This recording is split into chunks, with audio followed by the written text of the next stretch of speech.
Hey folks, Darryl Wong here again, Research Lands Manager here at the field site at Casvis. Just wanted to talk a little bit about a roller crimper and show you some of the work that we're doing today. So for folks that don't know what a roller crimper is, we're looking at it right now. The roller crimper is a tool that was largely developed in the Midwest and kind of made most popular by Rodale Institute as they were investigating ways to do no-till production organically. So the idea behind the roller crimper is that you would grow up a really thick mat of biomass. Behind the crimper here, you can see Sudan sorghum, which again, given by the tractor, is probably about 7, maybe 8 feet tall. A lot of biomass in there. So you grow up all that biomass, and then the roller crimper is designed to basically drive over that mat, and these plates of steel that are in this kind of chevron pattern around the drum, as the tractor drives, this drum spins, and the weight of the drum, which is actually filled with water, so it's a fairly heavy implement, on those kind of dull-ish blades, the idea is that will roll down the cover crop and then crimp it along its stalk. And the important part about the crimping piece is that by pinching that vascular tissue, the tissue that transports water and nutrients up the stalk, you're kind of giving the cover crop that signal that it's really time to die and desiccate. Results have shown in some instances that if you use the roller crimper, you can get these cover crops to die completely. They won't grow back. What will happen is that this kind of mat of cover crop that's left behind ideally is kind of a living or a grown in place mulch.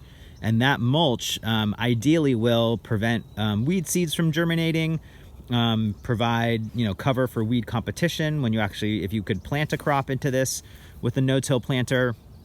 But also, this weed mat is really a mulch and would provide a lot of the services that mulches provide, which is that in covering the soil, it would actually help to retain moisture, prevent soil erosion, prevent aggregate destruction through the winter. So a lot of good benefits to this. This is the first time we're actually trialing this roller crimper out at Casvis. In recent years, I think maybe 1 or 2 years, they did it, maybe 20 years ago as a small trial, but we're trying to experiment with it more now. Some of the major challenges that we run into with the roller crimper are that in organic systems, you really can't get these cover crops to die completely. And one of the main issues with that is that, when you grow a cover crop, it has to be at biologically the right time to actually terminate. So what you see here on these sorghum Sudan grasses is you see these seed heads. And this is a good indication that these plants are at that biologically ready stage to die. So as you can see here, the seed heads on this Sudan sorghum are just starting to form seeds. We'll see if you all can see this. These little balls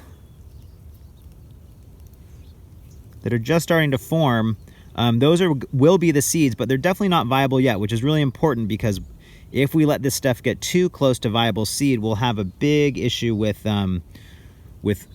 this cover crop as a weed seed in the future.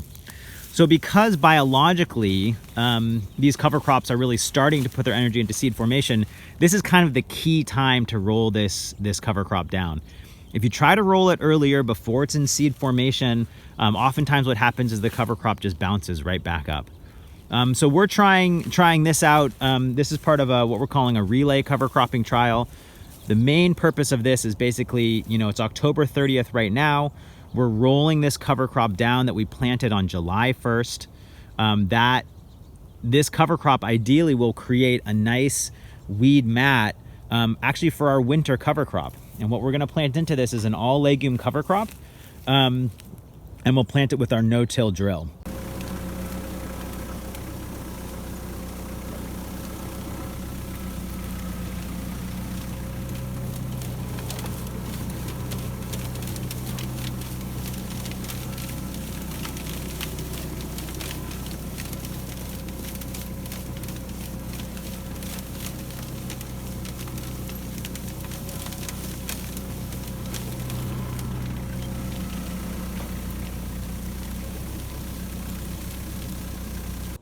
So the reason that we are using the kind of rationale behind this relay cover cropping trial is that one of the major challenges in no-till systems is actually growing a cover crop that you can get to die early enough in the spring in California to get your early crops in.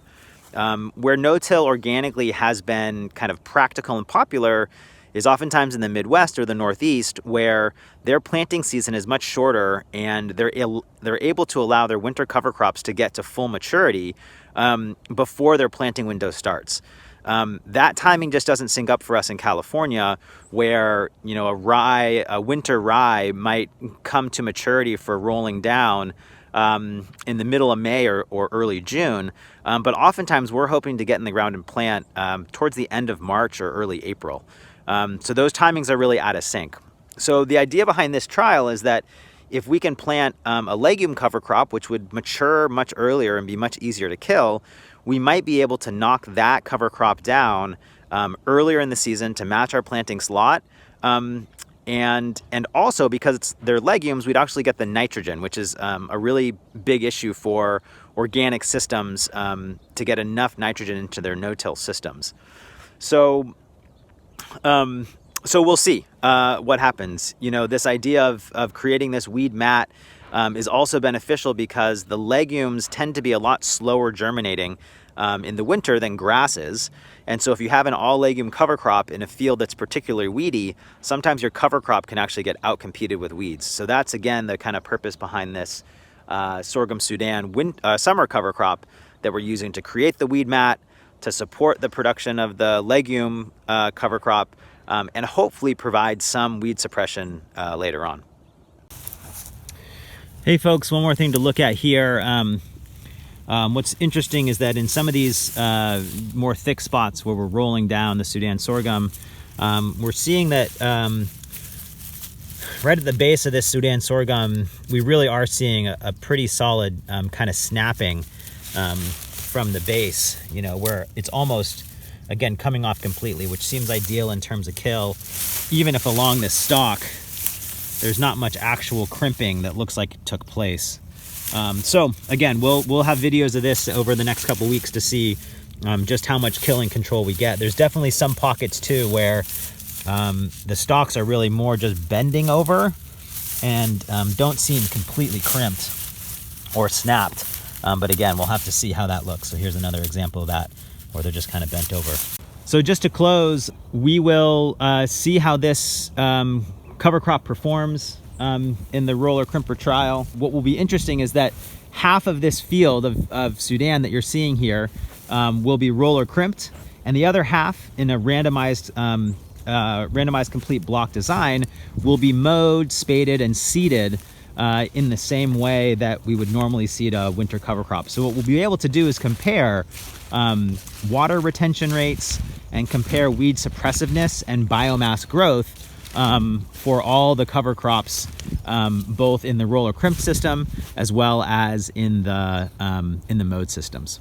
Hey everybody, I'm going to show you the second part of our relay cover cropping no-till trial, and that is the flail mower. The flail mower is a really important tool for us on the farm. It's what we use mounted on the back of the tractor to take down a lot of that really big cover crop that you were seeing, that you see sometimes in fields, and that you'll see out here today. The flail mower is, the way I like to describe it, is a lot like a rototiller, but it just runs above ground. And I'll show you, it's got a drum that has a lot of what are called flails, but knives that are kind of shaped like a little angle, and they're paired together to make a Y. They spin really fast around this drum, and they do a really good job of chopping up a lot of biomass into really fine pieces. This is really important for us on the field scale because in the gardens, what you would do with a lot of biomass from cover crop is that you would chop it down and put it into a compost pile. Now we have so much biomass on the field that would be fairly impractical for us to cut all that off, take it off, and make compost. So what I like to think about us doing is actually just making our compost in the field. So to do that though, we have to chop up that biomass into really fine pieces. The flail mower does that for us. And then when we incorporate it or till it into the ground, it's cut up into these fine pieces. We've broken a lot of the kind of protective surfaces of, you know, grasses like we have here. And so they can be really easily broken down by microbes. And then so our composting process or our decomposition process happens actually in the field itself. And we look to get those nutrients in the next season. So here's the flail mower mounted on the back of our tractor here. I'm gonna get under it a little bit just so you all can see. This is under the protective guard and the roller. And now here you can see all of these flails that run down the length of the drum. Now these flails, they call them flails because they literally flail around under this implement. And you can see they're quite sharp. These were just replaced just earlier this week, so they're not worn at all. And these are nice because you can wear down one side of them because they work directionally, and then you can flip all of them around and wear down the other side. So you kind of get 2 years of use out of these flails. And then the flail mower is what we call a PTO driven implement. So you see there's a shaft here that connects to the back of the tractor, and the PTO stands for power takeoff. That means it takes power off the engine, turns it into the spinning shaft, which is what moves the belts and moves this drum to mow up all these crops.